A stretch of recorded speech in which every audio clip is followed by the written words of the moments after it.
की मिट्टी में किसी के बाप का हिंदुस्तान थोड़ी है, किसी बाप की दिल्ली थोड़ा ना। हमारा भी हमारी वोट लेके बैठे ना, दिल्ली देश की राजधानी है, हमारे इतने है जितना सरकार का है और किसी का है। मैं आपको बता दूं ये कानून के बारे में थोड़ा सा, मिर्जा गालिब ने कहा था कि जला जो जिस्म दिल भी जला होगा, कुरेदते हो राखे जुस्तजू क्या है, ये तरीका क्या है। एनुअली 12,500 किसान सुसाइड करते हैं according to national crime record bureau. 1995 से 2015 तक 3 लाख किसानों ने सुसाइड किए है। तो ये राख कुरेद रहे हैं, सुसाइड कर चुका है वो कि राख में कुछ ना बचाओ जी मास, ये बेचने जा रहे हैं। मैं कानून के बारे में थोड़ा शॉर्ट में बता दूं। पहला कानून क्या बोलता है, एपीएमसी से बाहर किसान अपनी फसलों को बेच सकता है। इस देश में 85% किसान ऐसे जिसके 5 एकड़ से कम जमीन है, 70% किसान ऐसे जिसके 2 एकड़ से कम जमीन है। बोला कि प्राइस डिस्कवरी होगी, इंटरस्टेट मूवमेंट हो सकता है। आप मुझे बताओ 2 एकड़ वाला अपनी ट्राली भर कर रहना पंजाब यूपी से तमिलनाडु केरला बेचने जाएगा या लंदन अमेरिका बेचने जाएगा? कौन सा लॉजिक है ये, कौन सी रैशनैलिटी है, कितना ट्रांसपोर्ट कॉस्ट होगा उसका? दूसरा कानून कॉन्ट्रैक्ट फार्मिंग के बारे में बोलता है, उसके एक सेक्शन में लिखा है क्वालिटी ग्रेड एंड स्टैंडर्ड। समझ रहे हो बात को? पहले बोला जाएगा कि चावल इतना मोटा होगा, इतना पतला होगा, ऐसा कलर होगा। समझ रहे हो? खुला आसमान है, उसके नीचे फसल पैदा होती है। बाढ़, पानी, सूखा, आंधी, तूफान सब कुछ उसको असर करता है। अब मशीन तोड़ा ना कि मशीन में से निकला बिना डिफेक्ट के निकल आएगी। ये तो वही बात होगी, सरकार बोल रही कि पानी वाला जहाज उड़ेगा, हम बोल रहे हैं सर वो तैरता है, बिना नहीं उड़ेगा, वो उड़ रहा है ना पानी वाला जहाज। ये मर रहे हैं किसान, ये बकवास कर रहे हैं। तीसरा कानून क्या बोलता है कि एसेंशियल कमोडिटी एक्ट 1955 में नेहरू जी ने पास किया था, स्टॉक लिमिट लगाई थी। आज उसको स्टॉक लिमिट हटा दी है और बोला क्या है, किसान होल्ड करेगा। किसान के बारे में किसी ने कहा कि छत टपकती है उस किसान की, लेकिन फिर भी वो बारिश की दुआ करता है। उसके सिर पे छत नहीं है, फसल के लिए कहां से लाएगा छत? कौन सा लॉजिक है ये? है कोई रैशनैलिटी? बकवास कर रहे हैं, जमीनें बेचने जा रहे हैं। मैं हरियाणा से हूँ, वहाँ पे सवाल का मुद्दा उठाते हैं। आप ये बताओ, हमारे पास जमीनें नहीं रहेंगे, पानी में डूब के मरना है क्या? पानी किसके लिए चाहिए? जमीन के लिए, खेती के लिए। आतंकवादी खालिस्तानी बोलते हैं। अगर हम आतंकवादी हैं तो आप हमारे बीच में ऐसे घूम सकते हो आतंकवादियों के बीच में? 70% देश की पॉपुलेशन एग्रीकल्चर पे डिपेंड करती है, तो 70% तो वैसे आतंकवादी हो गए। तो देशभक्त कौन है? आतंकवादी बताऊं मैं कौन है? साधु प्रज्ञा ठाकुर, जिसने 2008 में मालेगांव ब्लास्ट केस हुआ था, उसकी मेन एक्यूज्ड है। आतंकवाद के चार्ज हैं, वो पार्लियामेंट में बैठी है। समझ रहे हो? गोड से जिंदाबाद के नारे बताए, हमें आतंकवादी बोल रहे हैं। आतंकवादी, एक बात और बोल दूं मैं, आतंकवादी अगर हमें बोल रहे हैं तो 60 के डिकेड से पहले इंडिया फूड सिक्योरिटी में इंडिपेंडेंट नहीं था, भूखे मरते थे हम। 62 में चाइना से वार हार गए, 64 में फैमान आया, लाखों लोग मरे भूख से। जवान भी आ रहा था, किसान भी आ रहा था। लाल बहादुर शास्त्री जी ने नारा दिया, जय जवान जय किसान। 65 में ग्रीन रेवोल्यूशन आया। आज जो बफर स्टॉक के 9 में, इतनी मेहनत से हमने जमीन को सींचा था, बफर स्टॉक के 9 में खाने के लिए कम से कम होना चाहिए। 40 मिलियन टन क्या, वो दुगना हो चुका है आतंकवादियों की वजह से।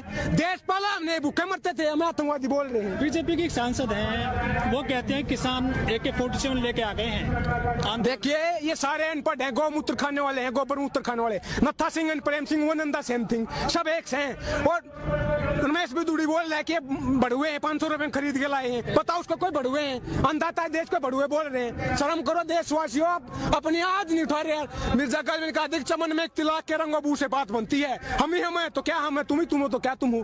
डेमोक्रेसी क्या होती है? People's government, government of the people, by the people, for the people. आज क्या हो रहा है? उल्टा हो रहा है, government of the capitalist, by the capitalist, for the capitalist. उद्योगपतियों को जमीनें बेच रहे हैं। लेकिन जो बड़े उद्योगपति हैं, अडानी और अंबानी, वो कह रहे हैं कि इस पूरे किसान आंदोलन में हमको घसीटा गया है। हम किसानों से ना जमीन लेते हैं डायरेक्ट, ना अन्न लेते हैं। क्या कर रहे हैं? बता रुको, 1991 में LPG के थ्रू इकोनॉमी को खोला था। क्या बोला था कि बाहर का इन्वेस्टमेंट आ गया, कंपनियां आएंगी, रोजगार मिलेगा, देश की ग्रोथ होगी, इकोनॉमी ग्रोथ होगी। आज उसका नतीजा ऑक्सफैम की रिपोर्ट आती है, 1% के पास देश का 60% धन है, देश के 10% के पास देश का 90% धन है। हम कहाँ हैं? हम कारखाने लगाएंगे? हम PhD करके आते हैं, BTech करके 10,000 की नौकरी देते हैं। 10,000 में ड्रेस नहीं आ रही, कपड़ा नहीं आता 10,000 में। मोदी जी कहते हैं पेंशन लगाने वाला भी रोजगार कर रहा है। क्या लगाने वाला? पेंशन तो लगाते हैं, पकौड़े चलो। हाँ, आत्मनिर्भर बना रहे ना, फिर ताली ताली बजवा रहे हैं। एक ही थाली के बैंगन है, बकवास कर रहे हैं। पार्लियामेंट में 43% क्रिमिनल बैठे हैं। ADR की रिपोर्ट बताती है, association for democratic reform. Kuldeep Sengar rapist, Chinmayanand rapist, साधु प्रज्ञा आतंकवादी, वैसे बैठे हो पार्लियामेंट में। कानून बैठे हैं पार्लियामेंट में, कानून बना रहे हैं हमारा, अपराधी हमारा कानून बनाएंगे तो ऐसे बनेगा कानून। मर रहे हैं ना लोग। गुरु तो आसाराम थे, तो आप ही हो ना उन लोगों किसको तो पे चुन लिया उस टाइम पे पता थोड़ा ना था भाई क्या ये ऐसा करेंगे। दूसरी बात, चुनने वाली बात वो आपको गलत लगेगा, लेकिन हमारे देश में एजुकेशन इतनी ज्यादा है कि जैसे इलेक्शन आएगा कोई हिंदू बन जाएगा, कोई मुसलमान बन जाएगा, कोई ब्राह्मण बन जाएगा, कोई जाट, कोई गुर्जर, कोई दलित। ये जाति पाति के आधार पे वोट देते हैं। शर्म करो आप, शर्म की बात है ये। एजुकेशन नहीं है। इलेक्शन आएगा तब भी इनके साथ मिलेंगे। भगत हैं चिंटू पप्पू पिट्ठू बन के बैठे भाई साहब, ये समझने की बात है। डेमोक्रेसी क्या होती है? डायलॉग, डिबेट एंड डिसेंट, एसएमटी ही डेमोक्रेसी है। यूज करो उसका। तो चुनाव जो होता है क्या विकास को भूल जाते हैं या फिर जातिवादी को लेकर चुनाव? मैंने बोला ना, वही तो हो रहा है। जाति के आधार पे टिकट देंगे, फिर क्या बोलते हैं कि भाई ये जाट नेता है, ये उत्थान करेगा मेरा। दो आदमी जाति के आधार पे वोट लेके जाएगा तो फिर काम करेगा। आपको पता क्या, वोटर भी तो जाति के आधार पर वोट, जात के आधार पे, धर्म के आधार पे वोट दोगे तो मन की बात होगी। काम के आधार पर वोट दोगे तो काम की बात होगी।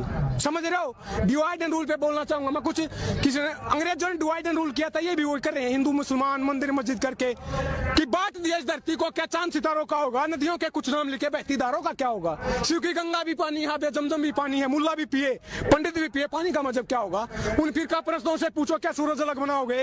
एक ही हमेशा से सबकी क्या हो भी नहीं बनाओगे? नस्लों का जो करे बंटवारा, नस्लों का जो करे बंटवारा, रहबर काम का ढोंगी है। क्या खुदा ने मंदिर तोड़ी थी? राम ने मस्जिद तोड़ी है। अगर स्टेट मंदिर बनवाएगा तो स्कूल, कॉलेज, यूनिवर्सिटी, हॉस्पिटल, सड़कें, बिजली, पानी ये कौन करवाएगा? इस देश में पहले भी मंदिर बने, सरकारों ने बनवाए हैं। क्या ये आर्टिकल 25 हमारे संविधान का बोलता है कि right to freedom to profess, propagate and practise any और not any religion of your choice. धर्म हमारा पर्सनल मैटर है, हमारा फेथ है। अपने आप चंदा इकट्ठा करके मंदिर बनवाएंगे, सरकार मंदिर बनवाएगी। स्टेट का कोई रिलीजन है क्या?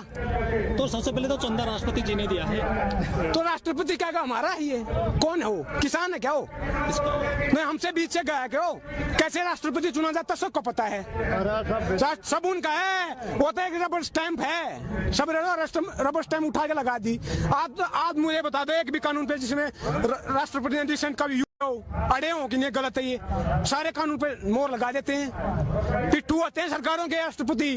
देश का पहला नागरिक, गलत बोल रहा हूँ लेकिन पिट्ठू है भाई, पिट्ठू है। तो क्या आपको लग रहा है जनता को भी सुधरना चाहिए? सुधरेगी कैसे? मेजी रेस्टोरेशन आया था 1860 के दशक में जापान में। छोटा सा देश है, खेती के लिए जमीन नहीं है, टापुओं का देश, आइलैंड पे बसा हुआ है। मेजी रेस्टोरेशन आया था, उससे इंडस्ट्रियलाइजेशन हुआ। देश को इतना पढ़ाई लिखा है, ह्यूमन डेवलपमेंट, एजुकेशन, हेल्थ पे इतना खर्चा किया कि छोटा सा देश है। ये जितने है ना दादागिरी के घूम रहे हैं, वर्ल्ड पावर बन के, घुमा के मारा था, घुमा के भगा यूएस को पीटा, पर्ल हार्बर पे अटैक किया, चाइना को हराया, रशिया को हराया, सारे देशों को घुमागा। छोटा सा देश है। ऐसे ही आज इजराइल पूरा मुस्लिम राष्ट्र, 60 मुस्लिम देश हैं, भगा के मारता है। ये लड़ाई की बात नहीं है, रिवेंज की बात नहीं है, रिफॉर्म की बात है। ये रिवॉल्यूशनरी थिंकिंग की बात है, क्रांतिकारी की बात है। भगत सिंह ने जो वो फांसी हो रही थी ना, उनके वकील ने आके पूछा था आप देश को क्या संदेश देना चाहोगे? उन्होंने कहा था कि साम्राज्यवाद मुर्दाबाद, इनकलाब जिंदाबाद। आज मैं बोल रहा हूँ कि पूंजीवाद मुर्दाबाद, इनकलाब जिंदाबाद। मैं क्या बोल रहा हूँ? आप काम की बात कर लो यार, मन की बात क्यों करते हो? काम की बात क्यों नहीं करते? खेती किसानी की बात क्यों नहीं करते? रोजी रोटी, कपड़ा, मकान, शिक्षा, स्वास्थ्य, बिजली, पानी, सड़कें, इसकी बात क्यों नहीं करते? आप खामी बता रहे हैं सरकार की, लेकिन जो रामदेव जी वो कहते हैं कि मोदी जी के अलावा कोई दूसरा विकल्प नहीं है देश में। अरे सलवारी बाबा, लाला बाबा, क्या बात कर रहे हो? जो सलवार सूट पहन के भाग गया वो हमारी बात करेगा? अरे बिजनेसमैन है।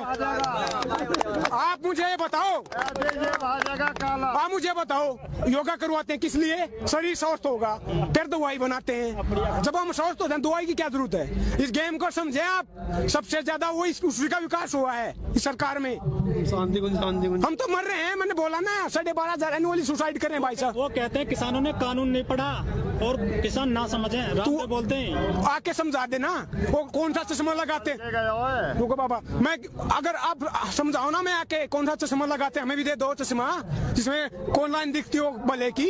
ये कानून जहर है, जहर। सरकार क्या बोल रही है कि 2-3 चम्मच निकाल देंगे, गिलास भरा जहर का है, बोले 2-3 चम्मच निकालेंगे, अमेंडमेंट कर देंगे, संशोधन कर देंगे। आप मुझे बताओ, 1 चम्मच हो,